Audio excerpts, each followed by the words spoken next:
Hello et bienvenue dans Wedding Divan, le podcast dédié aux pros du mariage. Je suis Magali Zarka, formatrice du Wedding Gang, officiante de cérémonie laïque et ancienne wedding planner avec plus de 100 mariages à mon actif. Si tu es entrepreneur dans le milieu du mariage ou que tu souhaites te lancer, ce podcast est fait pour toi.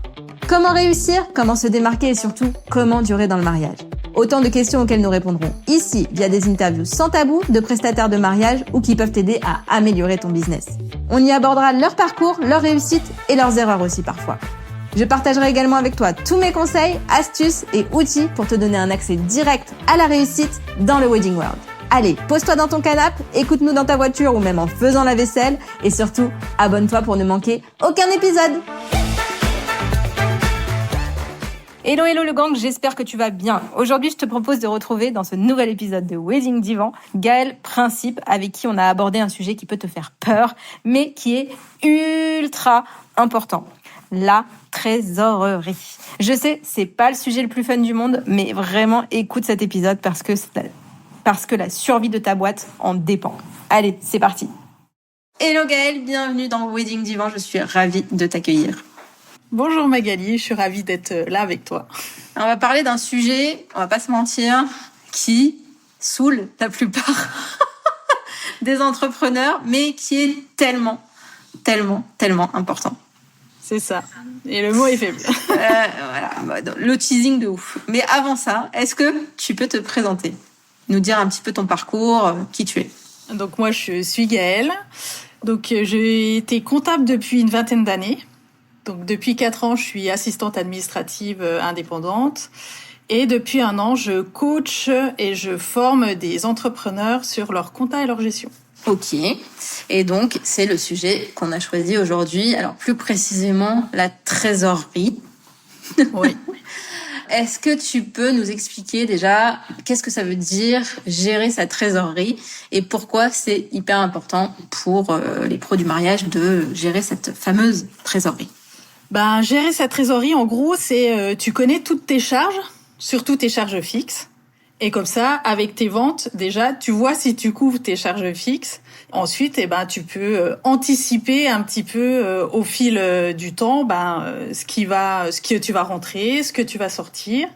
Et du coup, après, c'est un outil que tu peux utiliser pour gérer ton entreprise en global, parce que tu peux voir à quelle date tes clients te payent. Alors, donc, tu vois sur les délais de paiement pour tes clients. Tu peux jouer sur tes délais de paiement fournisseurs. En fait, c'est vraiment un outil que tu peux utiliser pour toi, pour gérer ton business au quotidien.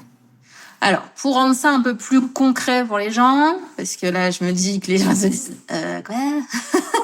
Enfin, il y en a d'autres qui vont se dire oui, d'accord, je comprends tout, mais ceux qui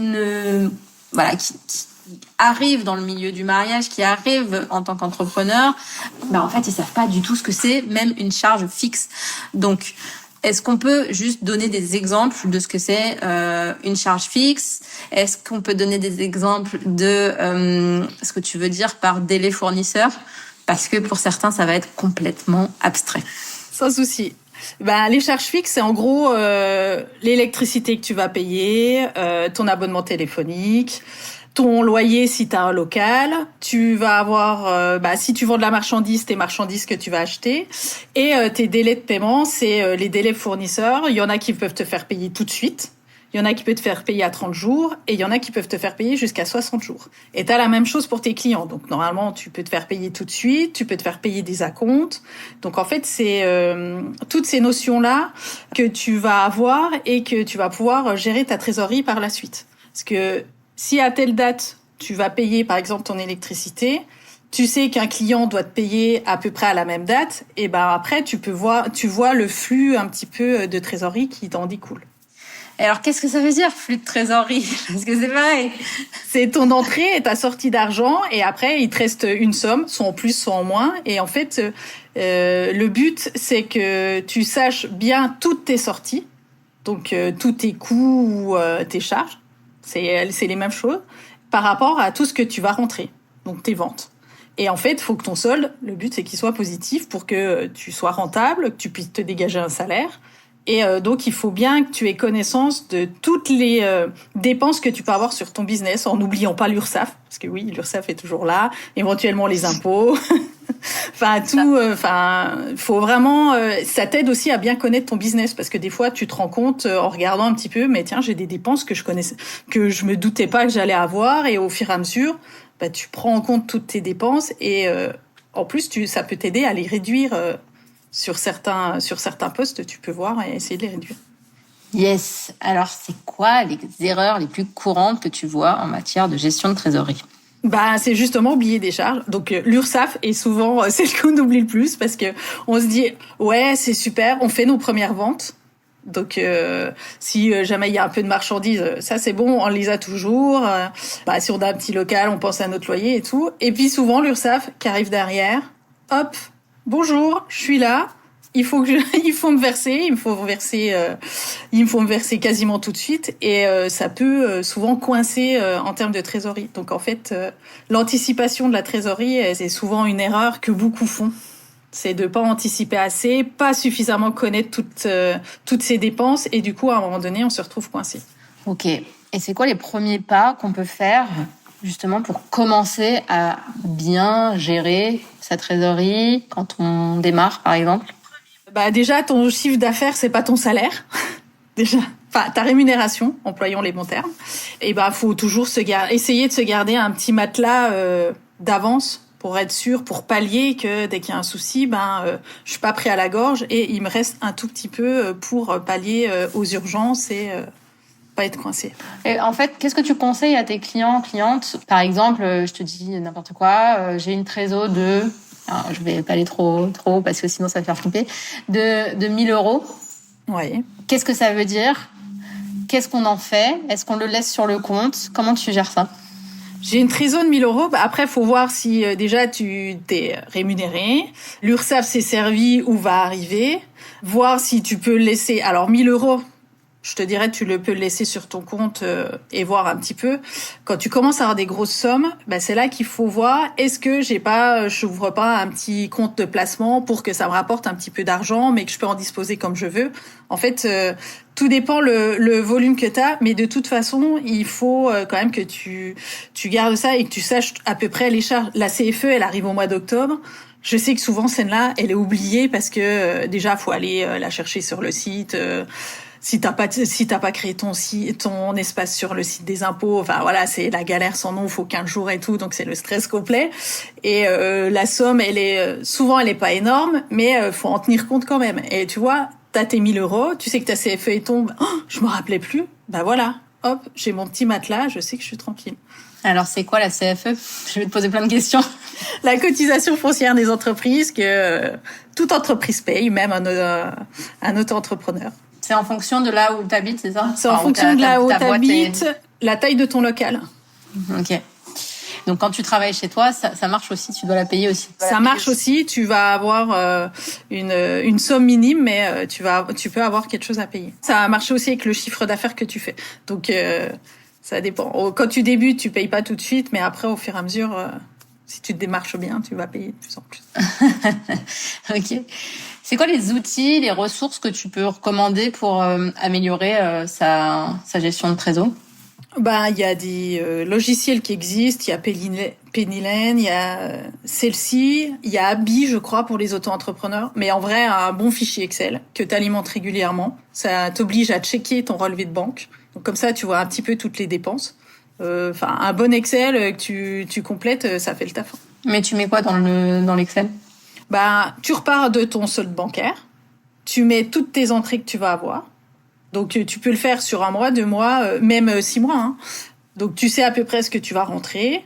Tu peux anticiper et réfléchir. Je sais que c'est cyclique pour les pros du mariage. Tu sais à peu près le chiffre d'affaires environ que tu vas rentrer pendant tes grosses périodes. Donc, t'anticipes un petit peu ça.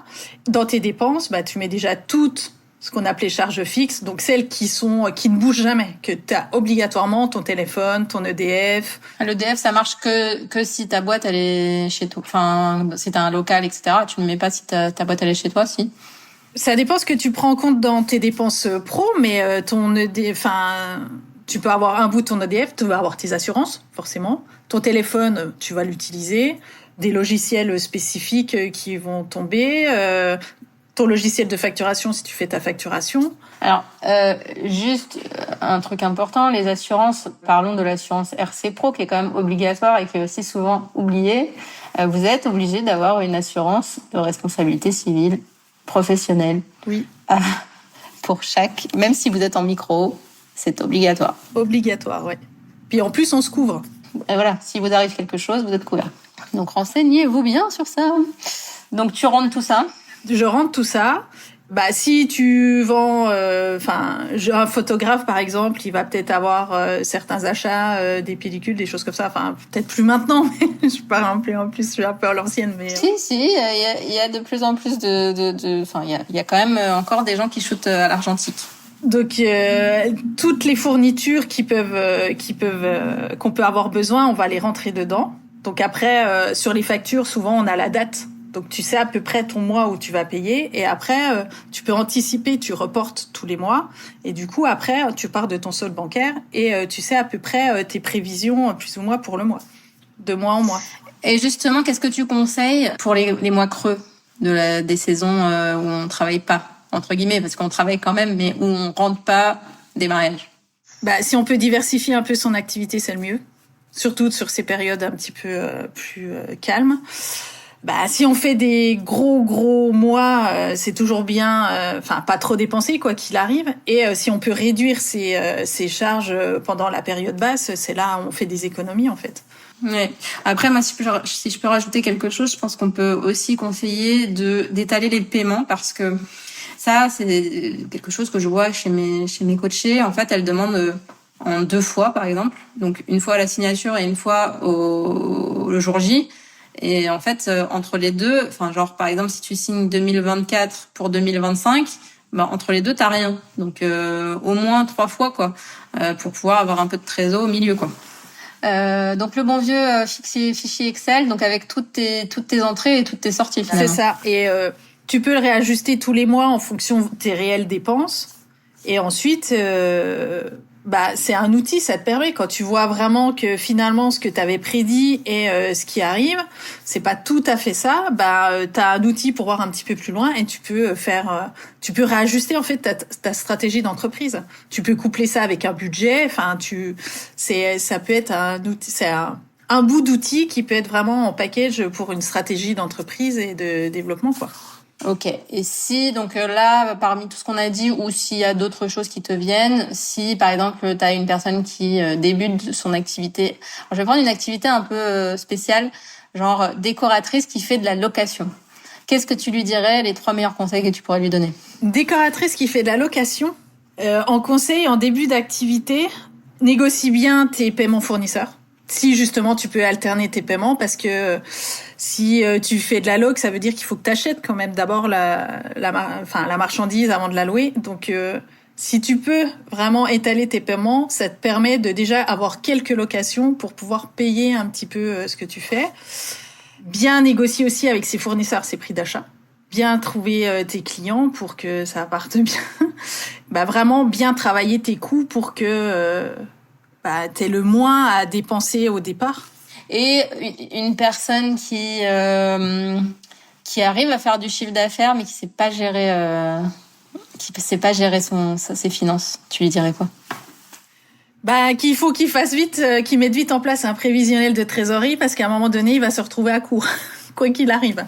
Parce que si tu fais beaucoup de chiffre d'affaires mais que t'as aucune idée où va ton argent, ça peut être vite compliqué. Il y a beaucoup d'entreprises qui ont fermé par défaut de gestion, en fait. Et ça, c'est typiquement ça, parce que t'as quand même un petit peu d'administratif à gérer. Tu vas te retrouver avec des coûts énormes. T'avais même pas idée que tu payais ça sur des choses. Donc tu maîtrises rien, en fait. Ce que tu disais tout à l'heure aussi, qui est très important, c'est que chiffre d'affaires ne veut pas dire résultat non plus. Oui, rémunération. Donc on claque pas tout, quoi. Ou même rémunération, ou même résultat, parce qu'en fait, tu peux avoir un chiffre d'affaires, par exemple, de 30 000 euros, parce que en auto-entreprise, c'est déjà bien, micro. Tu fais 30 000 euros, on te dit c'est génial, mais si tu as 30 000 euros de charge, ça sert plus à rien, du coup. Mais si tu maîtrises pas et que tu sais pas... Et moi, j'ai fait cette erreur de faire, par exemple, 50 000 euros de chiffre, et en fait, de bien suivre mes entrées, mais de pas suivre mes sorties. Et du coup, j'ai tout dépensé. Et je me suis pas payée sur ce coup-là, parce qu'en plus, j'avais Pôle emploi. Donc du coup, je me disais, c'est bon, c'est l'année où je peux le faire et tout, mais cette année, au niveau de trésor, l'année d'après, c'était plus compliqué, quoi. Je vais bien te croire, ouais. Donc ça, dites-vous bien que chiffre d'affaires n'est pas égal à ce qui vous reste à la fin de l'année. Vérifiez bien vos dépenses. Et oubliez rien. Donc, et l'URSSAF, les impôts, c'est nos amis pour la vie, un petit peu, de la vie des entrepreneurs.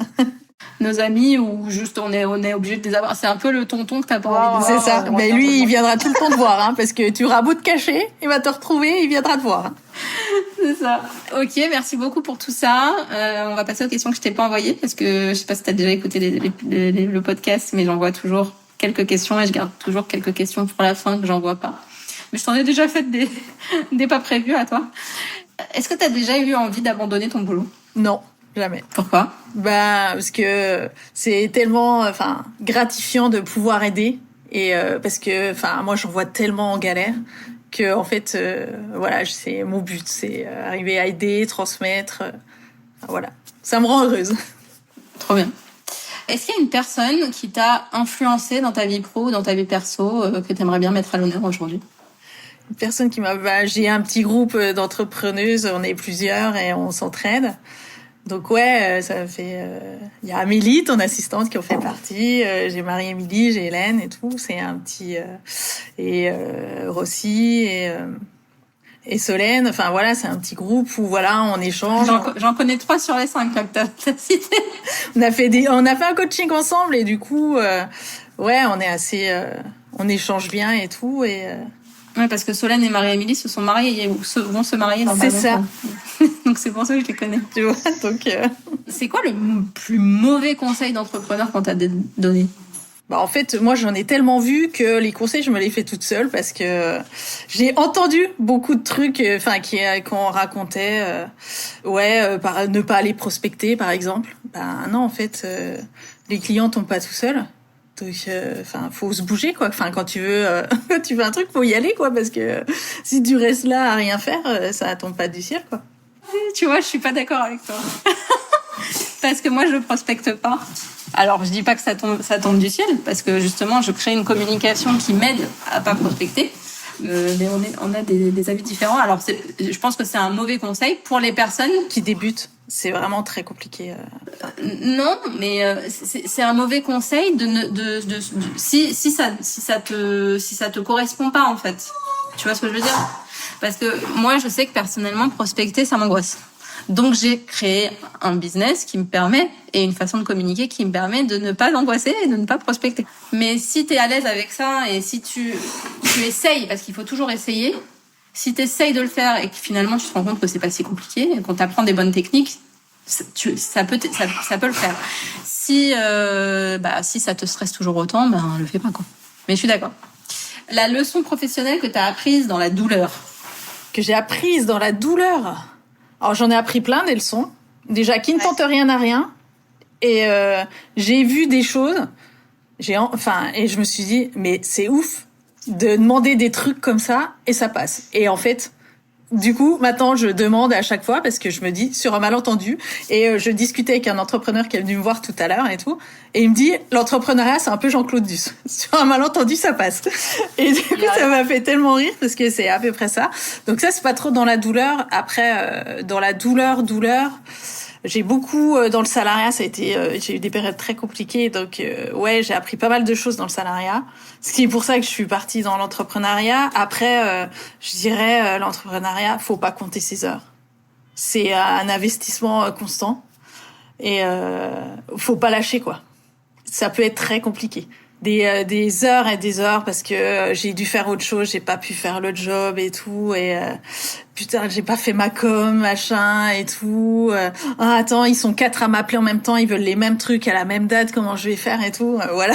Ça, c'est des trucs dans la douleur, et je pense que tout le monde l'a vécu au moins une fois, de se retrouver étranglé parce qu'il y a trop de jobs, et puis derrière, faut penser aussi à son business et tout. Donc C'est clair. Qu'est-ce que tu as osé de plus grand dans ta vie? Ça peut être pro ou perso. Aller voir ma banque pour avoir un prêt de 40 000 balles et ouvrir mon coworking dans 4 jours. Trop bien. Alors, du coup, qu'est-ce que je peux te souhaiter pour la suite? Que mon coworking soit blindé et puis que je puisse aider encore plein de gens. Ouais, je te souhaite tout ça. Merci beaucoup, Gaëlle. C'était un plaisir de t'avoir et de te voir dans le projet Made for Wedding aussi. On n'en a pas parlé, mais on en parlera bientôt. Oui. Je suis sûre que quand l'épisode va sortir, on en aura déjà un peu parlé. Merci beaucoup. Merci à toi. À bientôt.